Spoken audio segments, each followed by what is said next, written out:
Well, since we're talking about driving traffic to a website, I thought I would show you a picture of me driving a really cool race car. If you know what kind of car it is, send me a message and tell me. No, this really is me, see? It's just a long time ago. This is when I worked for Beverly Hills Motoring Accessories, and we sold really expensive stuff to people, rich people who had fancy cars. Anyway, we're going to talk about driving traffic to a website. The idea of driving traffic is, in class so far, we've talked about how to build a good website, make users delighted, and now we want to make sure that we can get as many users as possible. So take a minute to think about how all of the many different ways you might drive traffic to a website. You can pause it and write down a few things that you might do to bring visitors to your website. Well, you probably wrote down the same things that we're going to be covering today, especially if you're an advertising major. This is where a lot of this comes together. If you're an advertising major, you're learning how to work with your clients and brands to send messages to people. And that's kind of what we're going to be doing here in this lecture, is looking at different ways that we can get visitors to our website. So let's look where this fits in the class. Again, you know, we're web publishing. We're looking at how to build successful websites, and more importantly, what our individual role is on working for a website. We've talked about having good content and making sure that it's trustworthy and authoritative. We want to make sure the content is easy to use. We've talked about popularity as it relates to link quantity and quality. Basically, what this lecture is today is to make sure that users can find us. There's a little bit of traffic and social sharing in this, but a lot of it is just making sure we're findable to the people we want coming to our website. Let's start off by looking at advertising. If you're an advertising major, again, you'd probably be thinking about different ways to advertise. So where would you advertise a website? Well, you probably thought about television ads like this one. This one's crazy because this is GoDaddy. They're a web hosting firm, and they advertised in the Super Bowl years ago. It actually made no sense for them to be advertising in the Super Bowl. Only a small fraction of people who watch the Super Bowl are actually building websites. But they did it, and I think it worked because people started to know the GoDaddy brand name just from their ads during the Super Bowl. Magazines and newspapers, of course. This is just a magazine ad for the career site Monster. I think radio ads are probably the most difficult for driving traffic, especially for websites that have maybe complicated URLs or brand names that can be spelled a number of different ways. Since radio is audio only, it's just kind of difficult to introduce a new URL, a new web address in a radio ad. If it's an existing brand, that would work, but radio could be kind of difficult. The same kind of goes for outdoor. Most outdoor ads are billboards on the side of the road, and people are driving. They're not going to have time to jot down a URL. But if it's an existing brand, maybe you're just introducing something new like this fashion area at Amazon, then it makes perfect sense. You can put this billboard in a fashion-oriented neighborhood and tell the people that you want coming to your site that you've got this new section. And then, of course, web-based ads. These really probably make the most sense because your users are already online and you're just a click away. There's a lot of different interesting digital ads that we can run that are really effective. We'll be covering it again later in class when we cover advertising.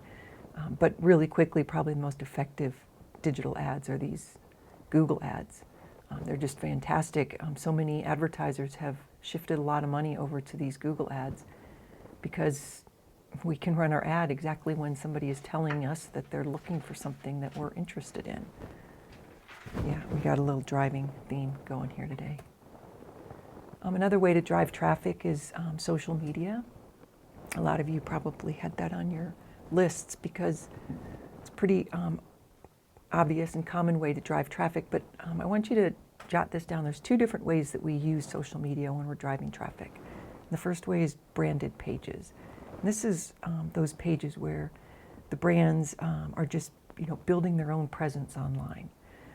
They're showing their brand personality. A lot of brand pages use social media for customer service. That's how they can engage with clients and customers. So that might be something like this is a brand page for Wendy's. And it's just a way for them to show their personality. The other way to use social media is to drive traffic is by making sure you have some share tools on your website, like this example at USA Today. We want our content to be shared, whether we're content-based like USA Today or e-commerce sites. We want to have these share tools, so the idea is if somebody's interested in whatever this page has, they're going to share it with their friends, and their friends are very likely to be interested too. So you're getting really good, relevant traffic if you've got the right share pages in the right places. So that's another way we can drive traffic to our website. Probably a lot of you didn't write down emails and newsletters as a way to drive traffic, but I like to cover it in class because there are lots of really good things that can come out of emails, and also a lot of good jobs. We've got a few Bearcats that are doing email marketing for a career. So just really quickly, the benefits of email newsletters. I say emails and newsletters because, well, they're similar, but they can be a little bit different. But we're talking about those emails that you might sign up for with companies. I sign up for a lot of advertising and web publishing related emails, email newsletters, and I'll get them sometimes once a day, and for some companies once a week. And they're kind of nice because they have updates about information that I'm interested in. So that means that for whoever's sending that email, I'm going to go back to their website. And it's good traffic because it's somebody that's signed up to receive that information. So they're going to be highly engaged visitors. The traffic's going to be good because they've asked to be reminded to go back to the site. So it's really a strong way to increase your engagement metrics on your website. And also, if you're going to send an email to your site visitors, you can also sell ads inside those emails. And hey, there's nothing wrong with making a little bit more money for your company. We can also send out emails for our advertisers. So we have our own newsletter that we might sell ads in, but we can basically push emails for our advertisers just to promote their product and nothing else. And they'll, of course, pay us for that. And while we are working on sending our own emails, we're going to be building our list. And it's a list of site visitors. So we're going to have their names and their email addresses. Well, that's a database, and that database is really valuable to some of our complementary businesses, not our competitors, but other companies that are in our arena. They will pay us to rent our list. There's a whole career in the list brokerage business also. We won't go into it a whole lot right now, but I'd like for you to at least be aware of it because it's a big business. It's basically part of email marketing, and digital is, of course, a big part of that. And it can be a big line item to make money for the company that you work for. So if you're working for a website and they don't have an email newsletter, you should look into what kind of newsletter would work for you to remind your visitors to go back to your website, to maybe a newsletter you can sell ads in, sell it pushing emails to your advertiser, and then work with a list broker to rent your list to other people. This is just an example of one that I get regularly. So it's from the Interactive Advertising Bureau. We'll talk about them when we talk about digital advertising. And you can see down here that they're selling ads in their own email. So they give information that people who work in digital advertising are interested in, and then they're selling ads to advertisers. And that's the formula. That's how it's done. This is another one that's more of e-commerce company, and what they do in their emails is basically just talk about any sort of offers that they have or specials that they have going on to try to sell more product to their buyers. And you can probably imagine a company like this has a number of different email newsletters they're going to send out depending on what people buy. So there might be a email newsletter just for people who are buying Macintosh computers, or just for PC computers, or all different types of things. So it's a good way to drum up more business from people that you know are buying certain types of equipment. I wanted to also point out that online media sources are really good at email newsletters, and they know that a lot of their livelihood even depends on it. So when you're going to news sources like, LA Times, New York Times, you'll probably bump into them trying to get you to sign up for a newsletter. That's because they know that if you visit a specific section, like a travel section or something, they know that you're going to want more information on that. So they want to be able to send you that information regularly. Here's one on basketball. Here's one on soccer. And if they can send you this information weekly, in this case, they're going to continue to drive you back to their website to get more information on the topic you're interested in. But then their readership goes up and their engagement goes up for people really interested in that content, and that allows them to sell more ads and charge more for their ads if they get the right traffic to their website. So look at all these different newsletters that the New York Times has. So they've been developing these out a lot more in the past few years because they realize how valuable they are to them. Let's move on to this obscure category called linking programs. And these are the things that I include under linking programs, but I bunched them all together because basically each of these approaches relates to establishing links on the internet that will be links back to your website. So when I say linking programs, there are a lot of different ways to basically ask other websites to link back to you. So Share Tools is one of them. I'm not going to show this one again because I just showed it, but for example, if you have Twitter Share Tool on an article and one of your readers shares your article on Twitter, well, now you have a link on Twitter back to your website. And each of these other approaches that I'm going to walk through are ways for you to get links to your website from other sources. So let's just go through these one by one. This is kind of a funny one because it's not very it's not very common, but it's kind of interesting. This is where you can develop an awards program for your website, and what you do is award other sites best automotive site, best race car website, best automotive accessory website. And what happens then is the other sites will post that award on their website and ideally link back to your site. So this is a page from a company, CN, that actually won an award from MarTech. And MarTech is the company that's trying to drive traffic. It's marketing technology. They award other websites things like, best customer response management software. And MarTech does this because then their logo is on other websites. It's a pretty nifty deal, but it just kind of, this is their award page. This is the MarTech award page. And then this is one of the winners. So what the winner does is, puts a logo on the website, but also we're trying to drive traffic, right? So here it is right here on the website that won the award. They've got a link back to MarTech.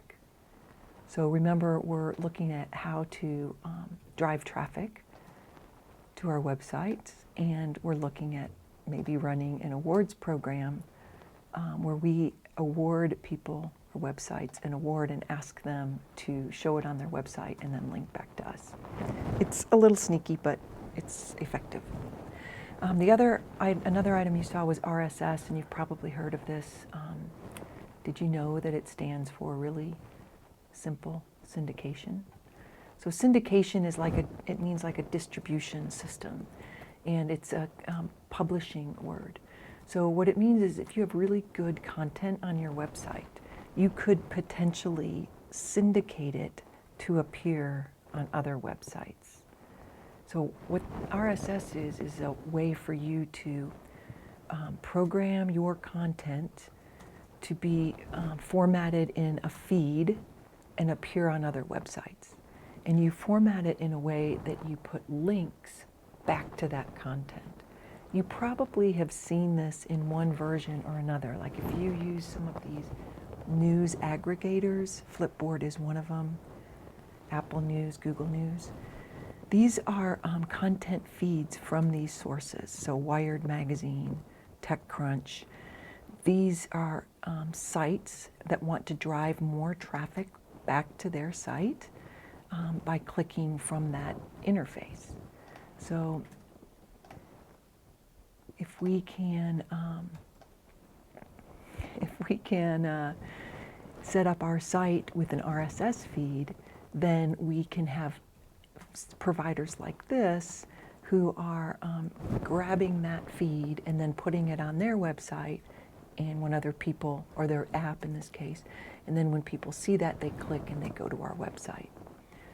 There are other ways to use RSS to, this is something that you might have seen, some apps where you can pick your own RSS feeds, and that's really fun. You just kind of pick all of the content that you want, and if the site has its content available in an RSS feed, you can just add it to your app that way.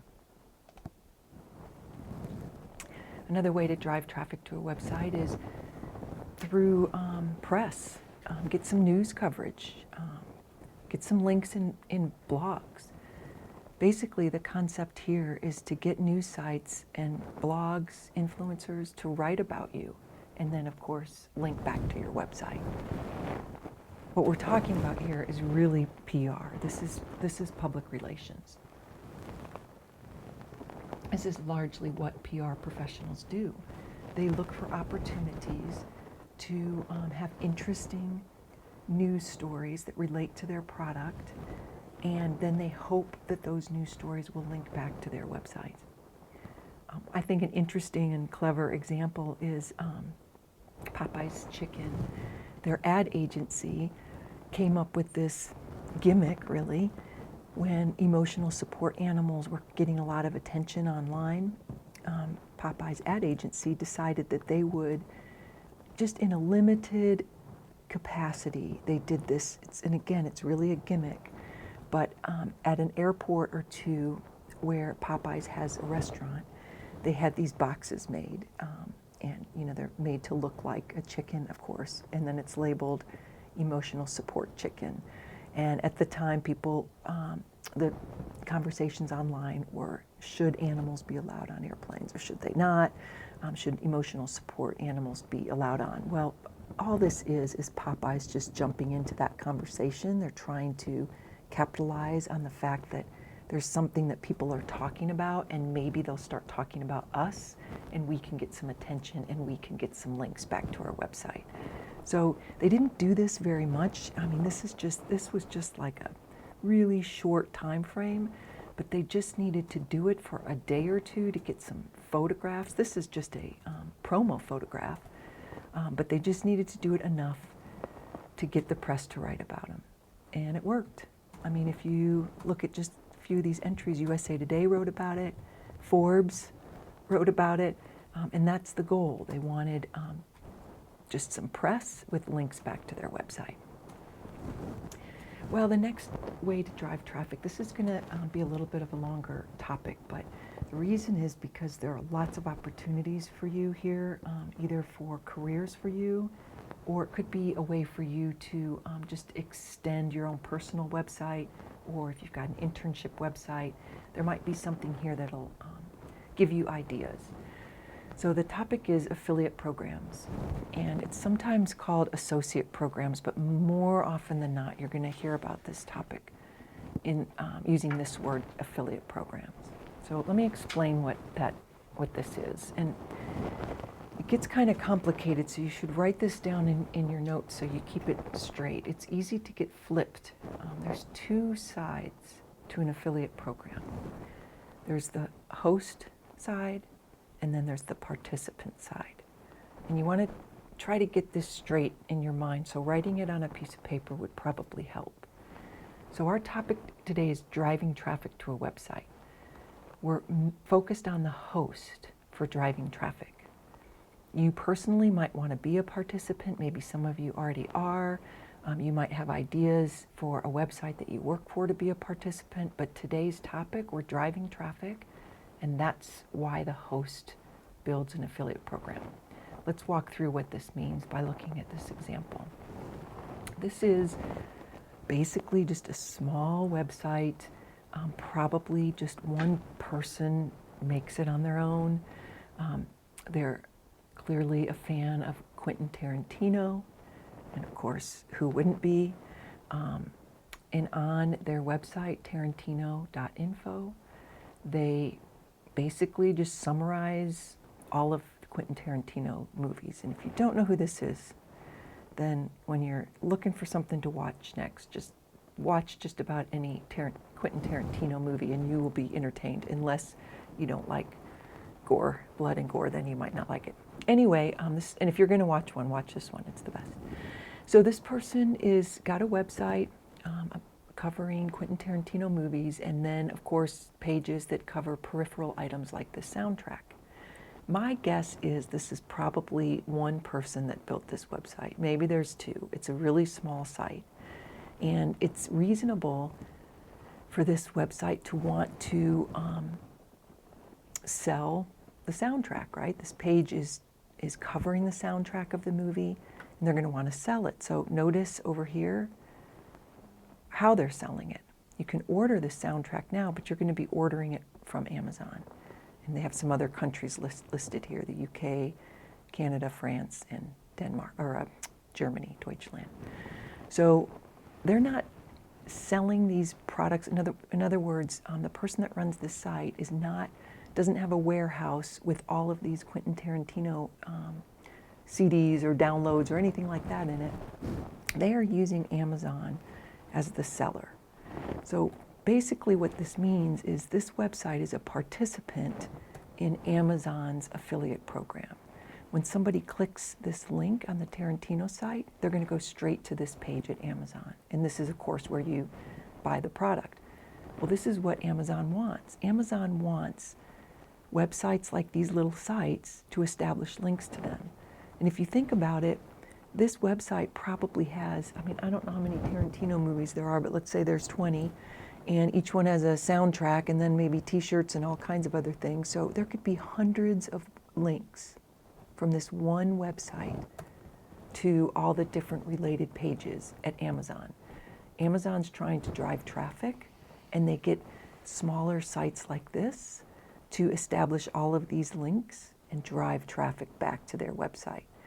Amazon has basically perfected this program. They have the strongest affiliate program out there. They call theirs an associate program. Now they started calling it affiliate, but most others call it affiliate program. And that's why we look at Amazon's program as an example of how to drive traffic to your website. Amazon has millions of links back to its website from smaller participant sites like this. Millions. And they lead directly to sales, so they're really good links. So clearly this is something we need to cover in this topic of how to drive traffic to our website. I want to show you just a couple other examples, and we'll get back to some details on the Amazon example in a minute, but there are lots of companies now that are doing this. In fact, there are a lot of news sources that are doing this. This is CNN, and they have an area of their site called Underscored, and it's an online shopping guide. And look at what they say right at the very beginning. When you make a purchase, CNN receives revenue. So they're actually writing about products that if someone clicks, they can go and buy the product, and CNN's going to make money. So it's not always small little tarantino.info websites that are, the participants in these affiliate programs. What this says right here basically is that CNN is participating in affiliate programs. They're writing content. Within the content there's links, And if someone buys something from the link, they're going to get paid. CNET does the same thing, and they make it really obvious with these notices. Those notices are important to put on your website if you decide to be a participant. I'd just like to point out something that's going to relate to SEO soon, but it also relates to something we've covered called value content. Google has to make a decision about affiliate programs. They have to decide if they want to drive traffic to websites that are purely building content just to drive traffic back to the affiliate host, like basically like that Tarantino, well, kind of like that Tarantino site. And so Google has in its help area some information for affiliate hosts, just to try to make sure that if they're going to build a website and link, and basically the focus is going to be to try to make money by connecting their content to affiliate programs. They're basically just saying here that Google wants to make sure that your site actually has some value-added content, something that's different. Remember that? Google doesn't want to send traffic to you if you're just going to be writing the same kinds of things that are on all the other websites covering your same information. So Google's looking for additional meaningful content. And this is basically how we covered value content before. We're looking for something that our site is doing that no one else is doing, because we want Google to send this kind of traffic to us. If there are other Tarantino websites out there, we want to be doing things that the others aren't doing, so Google can see some value and then send us some traffic. So they give a couple tips if you're an affiliate participant. Make sure that your content is, just a minor part of what you do, that you're building a lot of your own unique content.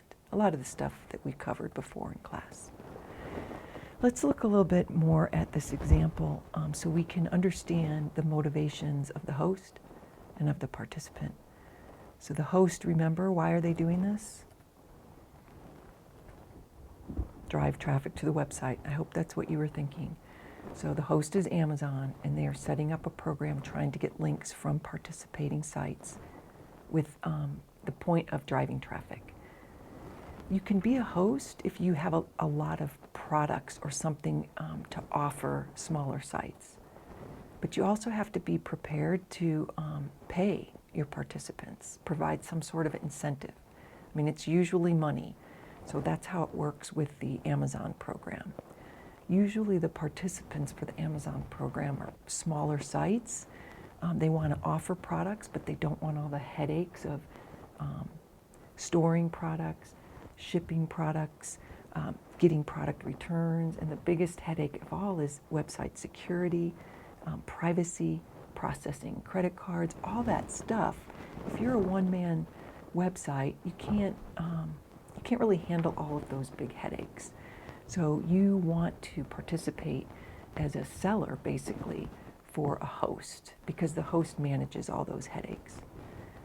So the participant can make money because the idea is, the relationship is, that when somebody clicks the participant link, like that Tarantino soundtrack, and goes to the host, like Amazon, if that person buys the product, then the participant gets a percentage of that. And it's not going to be a lot. It's going to be like 2% to 6%, and sometimes the percentages go higher. It just depends on the host and how much the participant is selling. So this is just a rundown of the motivation for each side.